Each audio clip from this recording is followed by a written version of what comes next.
Hello, नमस्कार। स्वागत है आप सभी का मेरे चैनल स्पेशल एजुकेशन नीड्स में। आज हम इस वीडियो में ह्यूमन लर्निंग यानी कि मानव अधिगम के बारे में डिस्कस करेंगे। ये केवीएस स्पेशल एजुकेटर टीजीटी का टायर 2 का पेपर है।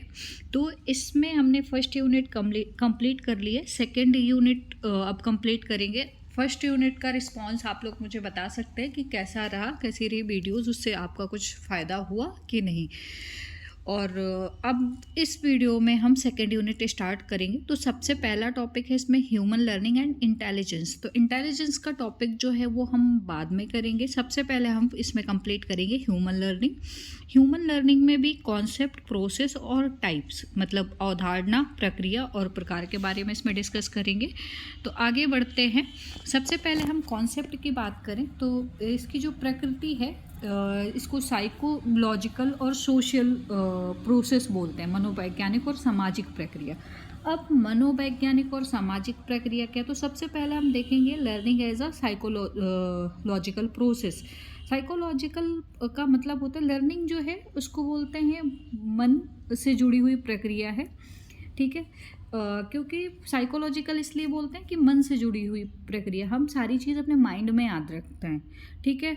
और मन का अध्ययन हम किस में करते हैं, साइकोलॉजी में करते हैं, इसीलिए इसको साइकोलॉजिकल प्रोसेस बोला गया है। जिसमें ज़रूरत होती है अटेंशन की, ध्यान की, मोटिवेशन की, स्मृति की और थिंकिंग और रीजनिंग की, ठीक है। जब आप किसी चीज़ पर ध्यान देते हैं तो वो चीज़ें आप लर्न कर पाते हैं, आप मोटिवेट होते हैं, चाहे इंटरनल हो चाहे एक्सटर्नल हो। जब आपको किसी चीज़ से प्रेरित होते हैं तो आप लर्निंग करते हैं।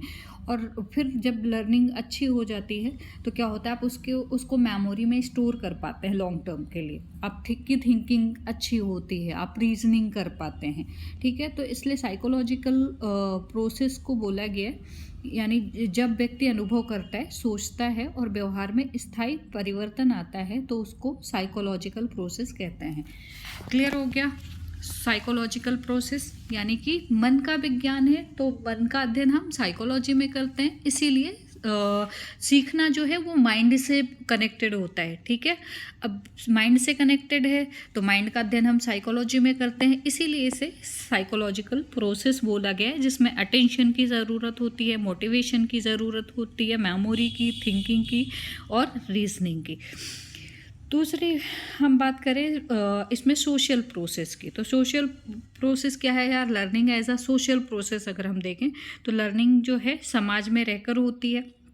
चाहे वो परिवार हो, चाहे स्कूल हो, चाहे शिक्षक हो, चाहे मित्र समूह हो या समाज हो, संस्कृति हो, किसी भी मतलब हम एटमॉस्फेयर में रह के, जो भी वातावरण में रह के जो भी चीज़ें सीखते हैं वो सोशल प्रोसेस में होती है। जैसे बैंडोरा ने जो अपनी थ्योरी दी है, बैंडोरा ने कहा है कि उन्होंने सोशल लर्निंग थ्योरी दी है। तो उन्होंने कहा है कि ऑब्जर्वेशन और इमिटेशन के द्वारा बच्चा लर्निंग करता है। मतलब जो चीज़ देखता है, अवलोकन करता है, दूसरों की नकल करके सीखता है। यानी बच्चा समाज में रहकर दूसरों को देखकर, दूसरों से बातचीत करके सीखता है। जैसे वाइगोस्की की थ्योरी में आपने पढ़ा है कि मतलब सोसाइटी बहुत ज़्यादा ज़रूरी होती है। बच्चा क्या करता है, सोशल इंट्रैक्शन से सीखता है, सामाजिक अंतःक्रिया के द्वारा सीखता है। तो लर्निंग साइकोलॉजिकल और सोशल दोनों प्रोसेस है। हम ध्यान देते हैं, मोटिवेट होते हैं, मेमोरी में तब स्टोर होता है, थिंकिंग कर पाते हैं, रीजनिंग कर पाते हैं। और हम समाज में रहते हैं तो हम बहुत सारी चीज़ें परिवार से, स्कूल से, शिक्षक के द्वारा, मित्र समूह के द्वारा सीखते हैं। ये क्लियर हो गया। अब आगे बढ़ते हैं। Method through experience, practice and training. Learning कैसे होती है, एक्सपीरियंस के द्वारा यानी अनुभव के द्वारा, प्रैक्टिस यानी अभ्यास के द्वारा और प्रशिक्षण के द्वारा। तो इसमें देखेंगे सबसे पहले कि एक्सपीरियंस का जो है, व्यक्ति क्या करता है, जो उसकी रोज़मर्रा की लाइफ होती है उसके अनुभव से सीखता है। हर नया अनुभव व्यवहार में परिवर्तन लाता है, ठीक है। जब अनुभव आ जाता है उस चीज़ की, वो बार बार प्रैक्टिस करता है और प्रैक्टिस करने से क्या होता है, सीखी गई चीज़ें और मजबूत और स्थायी हो जाती हैं। हम कह सकते हैं प्रैक्टिस मेक्स लर्निंग परमानेंट। मतलब जो प्रैक्टिस है वो क्या करता है, लर्निंग को परमानेंट बनाता है।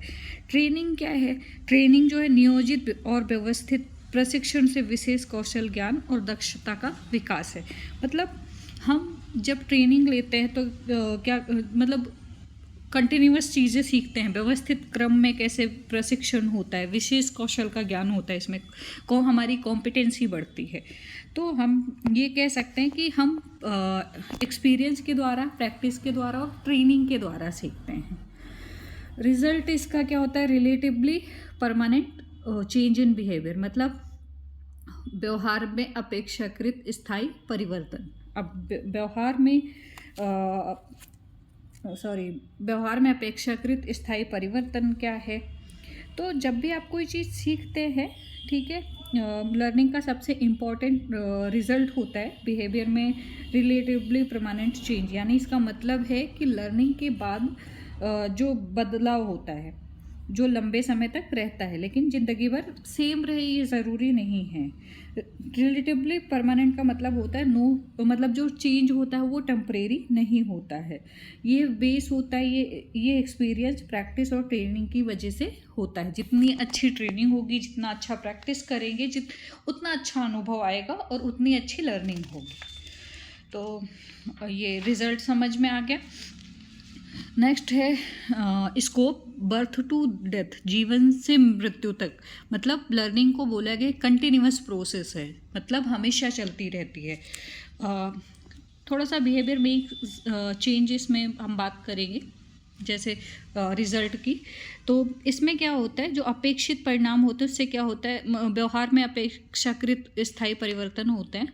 तो इसमें बिहेवियर चेंज का मतलब होता है कि हमारे नॉलेज में चेंज होता है, स्किल्स में डेवलपमेंट होता है, एटीट्यूड और हैबिट हमारी चेंज होती है, थिंकिंग और अंडरस्टैंडिंग क्या होती है, इम्प्रूव हो जाती है। एग्जाम्पल के लिए अगर हम बात करें इसमें, तो जैसे बच्चा स्टार्टिंग में साइकिल चलाना सीखता है, ठीक है, अब चलाना सीख जाता तो लंबे समय तक उसे नहीं भूलता है। अब बच्चा बार बार प्रैक्टिस करके लिखना सीखता है तो उसको हमेशा वो चीज़ें याद रहती हैं। तो हम ये कह सकते हैं कि रिजल्ट जो है relatively permanent change in behaviour, मतलब जो कुछ उसने सीखा वो बहुत लंबे समय तक उसके जहन में रह गया, टेम्परेरी नहीं होती हैं ये चीज़ें, ठीक है। अब फिर हम आते हैं स्कोप पे, बर्थ टू डेथ, यानी कि जन्म से मृत्यु तक निरंतर, दो चीज़ें बोली गई हैं। लर्निंग जो है जन्म से मृत्यु तक और निरंतर।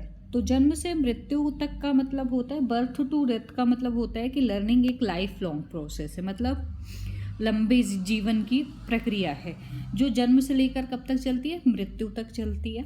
लर्निंग सिर्फ बचपन या स्कूल तक सीमित नहीं होती है, बल्कि व्यक्ति पूरे जीवन भर सीखता रहता है। मतलब अगर इवन इंसान को ठोकर भी लगती है तो उससे भी सीख मिलती है कि वो गिरा है तो उसे संभल कर चलना चाहिए, ठीक है। तो लर्निंग जो है वो कंटिन्यूअस है, मतलब निरंतर चलती रहती, जब से मनुष्य जन्म लेता है और जब तक की डेथ नहीं हो जाती तब तक कुछ ना कुछ सीखता रहता है। बर्थ के टाइम पे बोलना, चलना, पहचानना सीखता है, फिर थोड़ा बड़ा होता है चाइल्डहुड में, एडोलेसेंस में पढ़ना लिखना, सोशल बिहेवियर, सामाजिक व्यवहार सीखता है, एडल्टहुड में कौशल सीखता है, करियर और रिस्पॉन्सिबिलिटीज सीखता है, ओल्ड एज में एक्सपीरियंस, समझदारी सीखता है, एडजस्ट करना सीखता है, अनुकूलन मतलब ढल जाना सीखता है। इसलिए कहा जाता है कि learning is a continuous process from birth to death. तो आई होप ये कॉन्सेप्ट आपका क्लियर हो गया होगा। आगे बढ़ते हैं। नेक्स्ट है डेफिनेशन। तो डेफिनेशन है जिसमें से सबसे पहले हिलगार्ड की डेफिनेशन है। हिलगार्ड की डेफिनेशन जो है, learning is a relatively permanent change in behaviour that's occur as a result of experience, यानी कि अनुभव के परिणाम स्वरूप व्यवहार में होने वाला अपेक्षाकृत स्थायी परिवर्तन अधिगम है। जैसा कि अभी मैंने बात की थी थोड़ी देर पहले, अपेक्षाकृत चेंज जो रिजल्ट में मैंने बात करी थी कि जो हमारा रिजल्ट होता है वो टेम्परेरी, जो इसमें चेंज होता है वो टेम्परेरी नहीं होता है, परमानेंट चेंज होता है। जैसे बच्चा साइकिल चलाना सीखता है, फॉर एग्जांपल एक और एग्जांपल ले सकते हैं, जैसे कि होता क्या है बहुत बार बच्चे को हम मना करते हैं किसी चीज़ को छूने से। फॉर एग्जांपल आग ले लीजिए कि आग को छूने से मना करते हैं, बच्चा क्या करता है, बार बार उसको छूने की कोशिश करता है जब तक कि वो जल नहीं जाता। तो बच्चे को एक्सपीरियंस होता है, दोबारा वो आग की तरफ नहीं जाता है। उसमें क्या हुआ, परमानेंट चेंज हो गया, मतलब उसका जो बिहेवियर है उसमें अपेक्षाकृत स्थायी परिवर्तन हो गया, वो दोबारा आग को देख के उसकी तरफ नहीं जाता है। तो इसीलिए बोलते हैं कि जो अनुभव आते हैं उसके परिणाम स्वरूप जो हमारा बिहेवियर होता है उसमें चेंज हो जाता है। अपेक्षाकृत स्थायी परिवर्तन मतलब परमानेंट चेंज, जो टेम्परेरी नहीं होता, लंबे समय तक चलता है। तो ये डेफिनेशन क्लियर हो गई। नेक्स्ट डेफिनेशन जो है गेट्स के अनुसार, अनुभव के द्वारा व्यवहार में परिवर्तन को अधिगम कहते हैं। गेट्स महोदय ने बोला है कि learning is the modification of behaviour through experience, अर्थात अधिगम एक साइकोलॉजिकल प्रोसेस है जिसमें व्यक्ति अपने एक्सपीरियंस, प्रैक्टिस और ट्रेनिंग के कारण उसकी जो बिहेवियर है, नॉलेज है, स्किल्स है, उसका जो दृष्टिकोण है उसमें क्या होता है, अपेक्षाकृत परिवर्तन होता है। क्लियर हो गया। अब इसमें कुछ मेन पॉइंट हैं जैसे कि चेंज इन बिहेवियर। तो चेंज इन बिहेवियर में हमने इससे पहले भी डिस्कस किया था, लेकिन थोड़ा सा मैं दोबारा फिर बताना चाहूँगी कि इसमें क्या होता है, अधिगम के कारण जो व्यक्ति का व्यवहार होता है, मनुष्य का व्यवहार होता है, उसमें सुधार आता है और उसके बाद क्या होता है, उसमें उसका नया बिहेवियर विकसित होता है। फॉर एग्जांपल जैसे मैंने बच्चे की बात करी, एक कि आग की को छूने की कोशिश करता है, छूता है, फिर उसके बाद जल जाता है, तो दोबारा उसकी तरफ वो नहीं जाता, तो उसका बिहेवियर चेंज हो गया ना, दोबारा वो आग को देखेगा तो उसकी तरफ नहीं जाएगा। नेक्स्ट है अनुभव का माध्यम। मतलब इसमें हम सीखते कैसे हैं, अनुभव के माध्यम से। तो अनुभव जो है, परिवर्तन जो है जन्मजात नहीं होता बल्कि अनुभव और अभ्यास से विकसित होता है। परिवर्तन क्या होता है, जन्मजात नहीं होता। बच्चे ने जन्म से नहीं सीखा कि अगर वो आग को छुएगा तो जल जाएगा। उसने क्या किया, उस चीज़ को एक्सपीरियंस किया, ठीक है, और एक्सपीरियंस के द्वारा उसका जो नया बिहेवियर है वो विकसित हुआ कि वो दोबारा कभी उसकी तरफ नहीं जाएगा। अपेक्षाकृत स्थायी परिवर्तन का मतलब होता है ये परिवर्तन स्थायी नहीं होता बल्कि लंबे समय तक बना रहता है, मतलब अधिगम जो है जीवन भर चलता रहता है। नेक्स्ट डेफिनेशन है क्रो एंड क्रो के अनुसार अधिगम आदतों एवं अभिवृत्तियों का अर्जन है। तो इसमें इन्होंने क्रो एंड क्रो महोदय ने बोला है कि learning is equal to habit plus knowledge plus attitude, यानी कि अधिगम बराबर आदतें, ज्ञान और अभिवृत्तियाँ। अधिगम ज्ञान एवं अभिवृत्तियों का अर्जन है। अब इसका मतलब क्या है, तो मतलब ये है कि अधिगम की प्रक्रिया के माध्यम से व्यक्ति केवल कोई जानकारी ही प्राप्त नहीं कर सकता बल्कि उसकी व्यवहार के 3 पक्षों में परिवर्तन आता है। अब 3 पक्ष कौन से हैं, हैबिट है पहला, दूसरा नॉलेज है, तीसरा एटीट्यूड है, ठीक है। अब हैबिट जो है, जैसे बार बार अभ्यास से नई आदतें विकसित होती हैं। जैसे आप पढ़ते समय मतलब जैसे क्या होता है, समय पर पढ़ने की आदत या अनुशासन की आदत। जैसे आप पढ़ना स्टार्ट करते हो, 1 दिन पढ़ते हो, 2 दिन पढ़ते हो, 3 दिन पढ़ते हो, 4 दिन पढ़ते हो, फिर जैसे वो टाइम आता है आपको लगता है पढ़ना चाहिए, तो डिसिप्लिन आती है, ठीक है, आप वो आदत एक्वायर करते हो। फिर अभिवृत्तियों का विकास का मतलब क्या है, अभिवृत्ति का मतलब क्या है, लर्निंग के द्वारा व्यक्ति का जो दृष्टिकोण होता है, उसका पर्सपेक्टिव और उसकी जो थिंकिंग होती है वो बदलती है। जैसे सकारात्मक सोच, सहयोग की भावना, जिम्मेदारियों की भावना, ठीक है। अब आपने मतलब आप में आदत आ गई एक्सरसाइज करने की, तो आप कभी छोड़ने के बारे में नहीं सोचते, आपको लगता है नहीं ये रूल्स हैं, ये फॉलो करने चाहिए, आपकी लाइफ के लिए अच्छे हैं, तो वो होता है अभिवृत्तियों का विकास। ज्ञान का अर्जन जो है, इसमें व्यक्ति जो होता है, बच्चा नए जो फैक्ट होते हैं, कॉन्सेप्ट होते हैं, इंफॉर्मेशन होते हैं, उनको सीखता है। अब इसका हम अगर एग्ज़ाम्पल देखें तो जैसे फॉर एग्ज़ाम्पल एक बच्चा है और वो सड़क बिना देखे पार करता है, हमेशा दौड़ जाता है, लेकिन तो एक दिन उसको ट्रैफिक का पुलिस पकड़ लेता है और उसको नियम समझाता है। कुछ समय के बाद मतलब उसमें अनुभव और अभ्यास से क्या हुआ कि बच्चे में आदत बन गई कि वो सड़क पार करने से पहले दाएं बाएं देखता था। फिर क्या हुआ, उसके मन में अभिवृत्ति विकसित हुई कि नियमों का पालन करना चाहिए, मतलब अगर नियम पालन नहीं करेंगे तो एक्सीडेंट हो जाएगा या पुलिस पकड़ लेगा, ऐसी चीज़। फिर उसे ज्ञान हो गया कि मतलब कौन सी लाइट पे रुकना है, कौन सी लाइट पे चलना है, ठीक है, वो ट्रैफिक के रूल्स फॉलो करने लगा। तो आई होप ये डेफिनेशन आपकी क्लियर हो गई होगी। नेक्स्ट डेफिनेशन की तरफ बढ़ते हैं। अधिगम व्यवहार के क्रमिक अनुकूलन की प्रक्रिया है। अब यहाँ पर बात की गई है प्रोग्रेसिव एडॉप्टेशन की। तो प्रोग्रेसिव यहाँ पर एक अधिगम व्यवहार के क्रमिक अनुकूलन की प्रक्रिया है। तो अगर हम यहाँ पर बात करें स्किनर की थ्योरी की, जो स्किनर ने थ्योरी दी, एक्सपेरिमेंट दिया, उन्होंने चूहे पे जो एक्सपेरिमेंट किया था उसमें क्या किया था कि एक स्किनर बॉक्स लिया था। ये एग्जाम्पल है, मैं समझाने की कोशिश कर रही हूँ आपको। तो उसमें लीवर लगा था, ठीक है। अब उसमें चूहे को बंद किया गया, तो चूहे ने क्या किया, स्टार्टिंग में इधर उधर घूम रहा था, फिर क्या हुआ, संयोग से लीवर पर पैर पड़ गया और उसे भोजन मिला, ठीक है। भोजन को हम रिवॉर्ड बोल सकते हैं। भोजन मिलने के बाद क्या हुआ, चूहे ने बार बार लीवर दबाना शुरू किया। धीरे धीरे चूहे का व्यवहार बदल गया और इन्वायरमेंट के अनुसार, मतलब उसने अपने आप को ढाल दिया कि जब भी उसे भूख लगती वो लीवर पे पैर रखता और उसको खाना मिल जाता।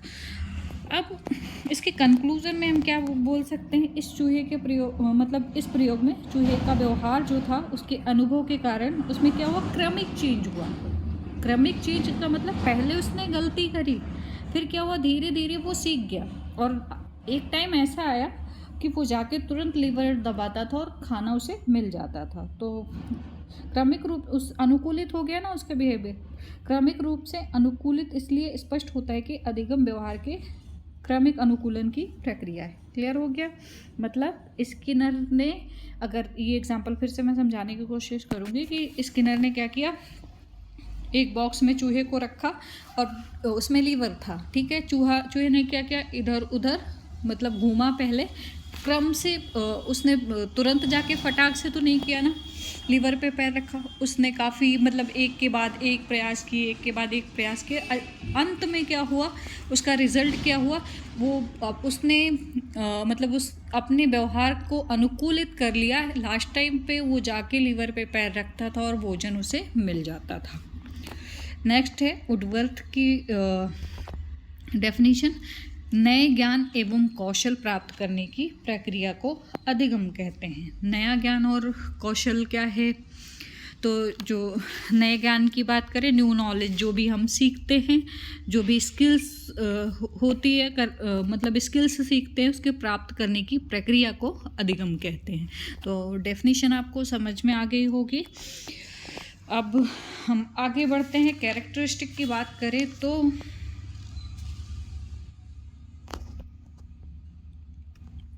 विशेषताएं, सबसे पहले तो कैरेक्टरिस्टिक जो है, नेचर ऑफ लर्निंग जो है, या कैरेक्टरिस्टिक बोल लें, विशेषताएं बोल लें, तो लर्निंग को बोला गया जीवन पर्यंत प्रक्रिया, मतलब लाइफ लॉन्ग चलने वाली प्रोसेस है।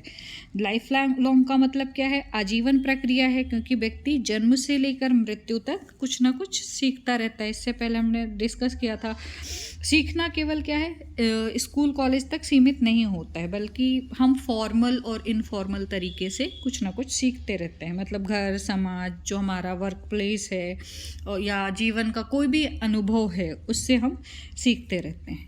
दूसरा, लर्निंग जो है वो गोल ओरिएंटेड है, लक्ष्य उन्मुख है। लक्ष्य उन्मुख का मतलब क्या होता है, लर्निंग का गोल होता है, मतलब गोल ओरिएंटेड बिहेवियर का मतलब होता है वो व्यवहार जिसमें व्यक्ति पहले लक्ष्य डिसाइड करता है और फिर उसे पाने के लिए प्लानिंग करता है और फिर प्लानिंग और प्रयास करता है। एग्जाम्पल अगर हम ले तो स्किनर का एक्सपेरिमेंट, चूहे का व्यवहार क्या था, गोल ओरिएंटेड था। गोल ओरिएंटेड का मतलब उसको भोजन की तलाश थी, उसने अपने अनुभव से सीखा ना, लीवर दबाना सीखा, लक्ष्य पाने के लिए अपने व्यवहार में परिवर्तन किया बिना गलती किए। ठीक है, तो ये क्लियर हो गया। नेक्स्ट है एक्टिव प्रोसेस, सक्रिय प्रक्रिया। सक्रिय प्रक्रिया क्या है, सीखने वाला इसमें खुद शामिल होता है, वो सिर्फ सुनता नहीं है, वो करके सीखता है, सोचता है, प्रश्न पूछता है, प्रयास करता है, गलती करता है, सुधारता है, उसके जो एक्सपीरियंस होते हैं उससे सीखता है। ठीक है, जैसे फॉर एग्जांपल मैं 3 इडियट मूवी की हम अगर एग्जांपल लें तो उसमें जैसे रैंचो का कैरेक्टर और चतुर रामालिंगम का कैरेक्टर। रैंचो का कैरेक्टर क्या है, वो कॉन्सेप्ट को समझता है, वो चीज़ों को प्रैक्टिकल और एग्जाम्पल से समझता है, वो बहुत सारे क्वेश्चन करता है और उसको रियल लाइफ में अप्लाई करता है। तो ये जो होती है एक्टिव लर्निंग होती है। चतुर रामालिंगम का काम क्या होता है, वो रोट लर्निंग करता है, पैसिव लर्निंग होती है। रोट लर्निंग का मतलब रट्टाफिकेशन, बिना समझे रटता है, वो बुक में जो वर्ड जैसे लिखे हुए हैं उसको वैसे ही रटता है। तो आपने एक स्पीच देखी होगी, उसने चमत्कार शब्द को उसके दोस्तों ने बदल दिया, तो वो रट्टाफिकेशन करता है, उसी हिसाब से उसने पढ़ा तो चमत्कार को उसने वो करके बलात्कार बोला। तो ये होती है रोट लर्निंग। ये बस जस्ट एग्जाम्पल का वो था, और इससे अदरवाइज मत लीजिए। तो मतलब मुझे एक्टिव लर्निंग आपको समझ में आ गई होगी, ठीक है। एक्टिव लर्निंग का मतलब ये है जब आप कॉन्सेप्ट को समझते हो, प्रैक्टिकल एग्जाम्पल से जोड़ते हो, ठीक है, क्वेश्चन करते हो, मतलब आपकी सक्रिय सहभागिता होती है जब आप मतलब डिस्कशन होता है, टीचर के साथ डिस्कस करते हो, ठीक है, वो कहलाती है एक्टिव लर्निंग। नेक्स्ट है एडजस्टमेंट और एडॉप्टेशन। अब यहाँ पर समायोजन और अनुकूलन है, तो समायोजन और अनुकूलन की बात करें तो जो एडजस्टमेंट है वो ये है कि जब व्यक्ति किसी परिस्थिति या लोगों या वातावरण के अनुसार अपने व्यवहार में बदलाव करता है ताकि वो संतुलन बना सके, मतलब ताकि वो बैलेंस बना सके। इसमें हम तारे ज़मीं की मूवी का एग्जांपल ले सकते हैं। जैसे ईशान का स्कूल बदलना, जो वो बच्चा होता है जिसको डिसलेक्सिया होती है, तो स्टार्टिंग में क्या होता है, वो मतलब कहीं भी जाता है, किसी भी चीज़ को, स्कूल से भाग जाता है, किसी भी चीज़ को देखते रहता है, बहुत देर से घर आता है, तो उसको उसके मम्मी पापा बहुत शिकायतों से उससे परेशान होते हैं। क्या करते हैं, वो उसको बोर्डिंग स्कूल में भेज देते हैं। मतलब सिचुएशन क्या है, ईशान को बोर्डिंग स्कूल भेज दिया गया। अब वो एडजस्टमेंट क्या करता है, जब वो स्कूल गया तो बहुत ज़्यादा डर गया, चुप हो गया, वो किसी से बात नहीं करता था। बाद में टीचर के सहारे स्कूल में रहने लग गया। ईशान ने अपने मन को स्कूल के अनुसार डाल लिया, जैसी स्कूल थी वैसी चीज़ों लर्निंग के साथ उसने क्या किया, एडजस्ट कर लिया। लेकिन जब वो आमिर खान जी आते हैं, फिर उसके बाद वो देखते हैं कि उसमें क्या दिक्कत है, उसको समझते हैं, देन उसको समझाने की कोशिश करते हैं, उसके अनुसार चीज़ें करते हैं, तो वो है एडॉप्टेशन का उदाहरण। तो एडजस्टमेंट और उदाहरण एडॉप्टेशन आपका क्लियर हो गया होगा। नेक्स्ट हम बात करें इंडिविजुअल डिफरेंस की। तो लर्निंग जो है सब मतलब इंडिविजुअल डिफरेंस का मतलब होता है सभी व्यक्ति में मतलब अलग अलग अंतर होते हैं। सबकी लर्निंग स्टाइल अलग होती है, सबकी थिंकिंग स्टाइल अलग होती है, सबकी पर्सनालिटी अलग होती है, सबका डेवलपमेंट अलग होता है। मतलब डेवलपमेंट के जितने भी डायमेंशन हैं या लाइफ की फेज़ हों, सारे अलग अलग होते हैं, सब में अंतर होता है, ठीक है। तो यहाँ पर जो लर्निंग है, जैसे हम एक क्लास में बच्चों को समझाते हैं, अब क्या होता है, बहुत सारे बच्चे होते हैं कि हम जैसा समझा के आते हैं एग्जैक्ट वैसा समझ लेते हैं। बहुत सारे बच्चे होते हैं अपने कॉन्सेप्ट से, अपने शब्दों के द्वारा उनको समझ में आता है। बहुत सारे बच्चे होते हैं जिनको कम समझ में आता है। बहुत सारे बच्चे होते हैं जो उनको बिल्कुल भी नहीं समझ में आता। तो लर्निंग जो है सबको अलग अलग, मतलब जब हम लर्निंग करवाते हैं तो सबको अलग अलग चीज़ें समझ में आती हैं, ठीक है, अलग अलग पोर्शन में चीज़ें समझ में आती हैं। नेक्स्ट है परमानेंट इफेक्ट, स्थायी प्रभाव। जैसे स्थायी प्रभाव की बात करें तो लर्निंग में आपने लर्निंग की, आपका बिहेवियर जो है वो परमानेंट चेंज हो गया। जैसे हम यहाँ पर बात करें परमानेंट इफ़ेक्ट की, तो परमानेंट इफ़ेक्ट का मतलब है जैसे फॉर एग्जांपल बच्चा क्या करता है, आग को छूता है और जल जाता है, ठीक है। आग को छुआ और जल गया तो दोबारा वो आग की तरफ नहीं जाता है, मतलब उसका जो बिहेवियर है वो कभी भी आग देखेगा तो उससे दूर भागेगा, क्योंकि उससे उसको चोट लगी है। तो उससे क्या हुआ, परमानेंट उसमें स्थायी प्रभाव आया। चेंज इन बिहेवियर, लर्निंग के द्वारा क्या होता है, हमारा माइंड चेंज होता है, ठीक है, हमारा जो बिहेवियर है वो चेंज होता है। फॉर एग्जांपल अगर हम डिसेबिलिटी सेक्टर का एग्जांपल लें, तो आप पहले जब डिसेबिलिटी के बारे में नहीं जानते थे तब क्या होता था कि दिव्यांग बच्चों के लिए कोई पढ़ाई नहीं है, बेचारे हैं, या फिर उनको अन्य नामों से पुकारते थे, अजीब अजीब नामों से पुकारते थे, या उनके साथ मतलब बहुत लोग बुली करते थे, चिढ़ाते थे। जैसे इंटेलेक्चुअल डिसेबिलिटी के व्यक्तियों की बात करें तो उनको लोग पागल कहते हैं, परेशान करते थे। लेकिन अगर आप इस प्रोफेशन में आ गए, ठीक है, आपको एक्सपीरियंस हुआ, ठीक है, कि ये आगे बढ़ सकते हैं, इनके साथ मतलब इनको ऐसे नहीं बोलना चाहिए, इनके लिए भी पॉलिसीज़ हैं, इनके लिए भी चीज़ें हैं, तो आपका बिहेवियर चेंज हुआ ना। एक्सपीरियंस के द्वारा आपका बिहेवियर चेंज हुआ, न्यू बिहेवियर आपका विकसित हुआ, ठीक है। अब ये जो परिवर्तन है, चेंज है, वो क्या है? स्थायी चेंज है, ठीक है। इसी को कहते हैं चेंज इन बिहेवियर। और लर्निंग भी यही है। लर्निंग का मतलब क्या है कि परिवर्तन के द्वारा हमारे बिहेवियर में चेंज, ठीक है, सॉरी एक्सपीरियंस के द्वारा बिहेवियर में जो चेंज होता है वो लर्निंग कहलाती है। क्लियर हो गया? नेक्स्ट है प्रोसेस ऑफ लर्निंग। मोटिवेशन यानी डिज़ायर टू लर्न, सीखने की इच्छा। आपकी जो सीखने की इच्छा है, जो आपको मोटिवेट करती है, जैसे अभी आप सीखना चाहते हो क्योंकि आपको केबी का टीचर बनना है, तो ये आपका मोटिवेशन है। मोटिवेशन दो तरीके के होते हैं, इंटरनल और एक्सटर्नल। इंटरनल होता है जो आपका आंतरिक मन है, मतलब आपकी मन की इच्छा है कि आपको केबी का टीचर बनना है। एक्सटर्नल होता है आपके पेरेंट्स आपको बोलते हैं, आप किसी रोल मॉडल को देख के आप वो करना चाहते हो, ठीक है। तो सब लर्निंग की जो प्रोसेस है, सबसे पहले मोटिव होनी चाहिए, यानी कि हम भूख भी बोल सकते हैं। जैसे स्किनर की थ्योरी ले तो उसमें चूहे को भूख थी, वो उसका मोटिवेशन था, ठीक है। नेक्स्ट है गोल सेटिंग। फिर आप क्या करते हो? लक्ष्य का निर्धारण करते हो। लक्ष्य का निर्धारण क्या है अब यहाँ पर आपके लिए? कि आपको टीचर बनना है, ठीक है। लक्ष्य का प्लानिंग कर ली कि पहले आप तैयारी करोगे केबी की, फिर उसके बाद आप एग्ज़ाम दोगे, ठीक है।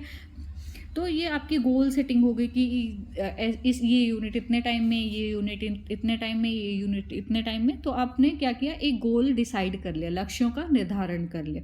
उसके बाद आप क्या करेंगे? प्रैक्टिस करेंगे, एक्सपेरिमेंट करेंगे। मतलब आप पढ़ रहे हैं, बार बार पढ़ रहे हैं, ठीक है, एक्सपीरियंस कर रहे हैं, लेक्चर ले रहे हैं, ठीक है, वीडियोस देख रहे हैं, कोर्स खरीद रहे हैं। तो आप क्या कर रहे हैं? प्रैक्टिस कर रहे हैं। उसके बाद जब ये प्रैक्टिस जो है आप करते रहेंगे, उसके बाद उसका फीडबैक मिलता है। आपने जितना पढ़ा, आपको लगता है कि आपने इतना कंप्लीट कर लिया। आप बहुत बार करते हो ना, मतलब टेस्ट देते हो छोटे छोटे।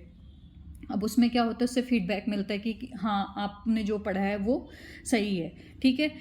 रिटेंशन, धारण करना, मतलब अब उससे क्या होता है? धारण करना, जो भी चीज़ें आप देखते हो, सीखते हो। फिर उसके बाद क्या करते हो? ट्रांसफ़र ऑफ लर्निंग, सीख का स्थानांतरण। जब आप टीचर बन जाओगे तो आप क्या करोगे? दूसरों में वो चीज़ ट्रांसफ़र करोगे। तो ये प्रोसेस है लर्निंग की।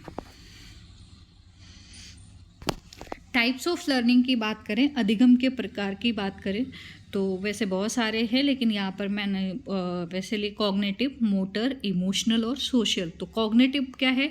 जो मेंटल स्किल्स होती है, मानसिक कौशल होते हैं, जैसे थिंकिंग होती है, मेमोरी होती है, प्रॉब्लम सॉल्विंग होती है, ठीक है।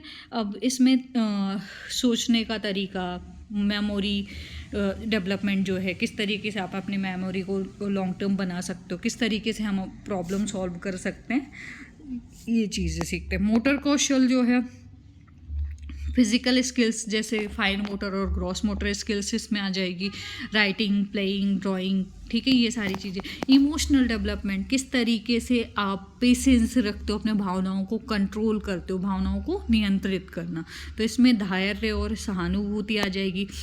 फिर है सोशल, सामाजिक लर्निंग बाय ऑब्जर्विंग अदर, आप दूसरों को देख के सीखते हो। जैसे बैंडूरा की सोशल लर्निंग थ्योरी आपने देखी, उन्होंने बोला है कि जो भी बच्चे होते हैं वो ऑब्जर्वेशन के थ्रू, अवलोकन के माध्यम से सीखते हैं और नकल करके सीखते हैं। तो उन्होंने उनका एक फेमस एक्सपेरिमेंट था, वो बोडॉल पे किया था।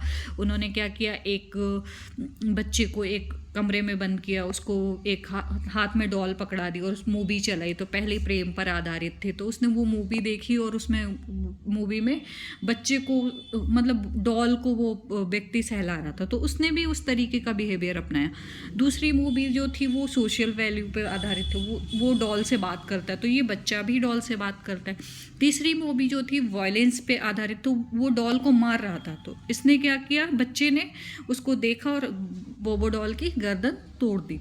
तो जो लर्निंग है वो दूसरों को देखकर की जाती है, जो सोशल बिहेवियर हैं या वैल्यूज़ हैं वो दूसरों को देखकर सीखे जाते हैं। अब इसमें इम्पॉर्टेंट क्या है, लर्निंग से पर्सनालिटी डेवलपमेंट होती है, मतलब हमारे थिंकिंग का तरीका, स्टाइल, हमारी लर्निंग स्टाइल, ठीक है, हमारे लोगों के प्रति दृष्टिकोण, सोशल एडजस्टमेंट, ये सामाजिक अनुकूलन में मदद करती है, शिक्षा का आधार है, इससे हमारी व्यावसायिक दक्षता बढ़ती है, नैतिक एवं सामाजिक मूल्य बढ़ते हैं। इसका एजुकेशन में क्या रोल है, तो ह्यूमन लर्निंग जो है इस द मानव अधिगम शिक्षा की केंद्रीय प्रक्रिया है, ठीक है। लर्निंग अगर नहीं कर पाओगे तो आप एडुकेशन नहीं ले पाओगे, तो लर्निंग ज़रूरी है एडुकेशन के लिए। टीचर इसको सिंपल बना सकता है, इंटरेस्टिंग बना सकता है, प्रभावी बना सकता है, ठीक है, क्योंकि अभी जो लर्निंग है वो कैसी है, बालक के पूर्ण विकास के लिए, मतलब ओवरऑल होलिस्टिक डेवलपमेंट की बात करते हैं। होलिस्टिक डेवलपमेंट का मतलब होता है समग्र विकास, तो अभी जो लर्निंग होती है वो समग्र विकास पर आधारित है। ये समरी चार्ट है, जैसे लर्निंग का फॉर्मूला, लर्निंग याद करना है तो learning is equal to experience plus modification of behaviour, मतलब अधिगम इज इक्वल टू अनुभव प्लस व्यवहार में परिवर्तन। मतलब अधिगम क्या है, हमारा बिहेवियर चेंज होता है और उससे क्या होता है, हमारे बिहेवियर में परिवर्तन होता है, हमें एक्सपीरियंस आता है, एक्सपीरियंस के द्वारा बिहेवियर में हमारे चेंज होता है और वो कहलाती है लर्निंग। लर्निंग गोल ओरिएंटेड होती है, एक्टिव होती है, लाइफ लॉन्ग होती, यूनिवर्सल होती, मतलब सबके लिए होती, कोई भेदभाव नहीं होता है। इसमें मोटिवेशन की ज़रूरत होती है, प्रैक्टिस करनी होती है, और जितनी ज़्यादा आप शेयर करते हो, ट्रांसफ़र का मतलब आप जितना ज़्यादा दूसरों से बातचीत करते हो, शेयर करते हो, लर्निंग उतनी ज़्यादा बढ़ती है। इससे क्या होता है, कॉग्निटिव डेवलपमेंट होता है, मोटर डेवलपमेंट होता है, इमोशनल डेवलपमेंट होता है, सोशल डेवलपमेंट होता है। अब आप मुझे बता सकते हो इसमें कोई कन्फ्यूज़न है, नहीं है तो हम आगे बढ़े, और नेक्स्ट वीडियो में मैं लेके आऊँगी लर्निंग थ्योरीज़, क्योंकि लर्निंग थ्योरीज़ भी पढ़नी ज़रूरी हैं। तो नेक्स्ट वीडियो में हम करेंगे कंप्लीट लर्निंग थ्योरीज़, और उसके बाद हम कंप्लीट करेंगे इंटेलिजेंस। तो आज के लिए यहीं तक, फिर मिलते हैं नेक्स्ट वीडियो में, तब तक के लिए बाय बाय, बने रहिए, और प्लीज़ लाइक शेयर सब्सक्राइब करिए, मेरे चैनल को ज़्यादा से ज़्यादा प्रमोट करें प्लीज़। थैंक यू, मिलते हैं नेक्स्ट वीडियो में।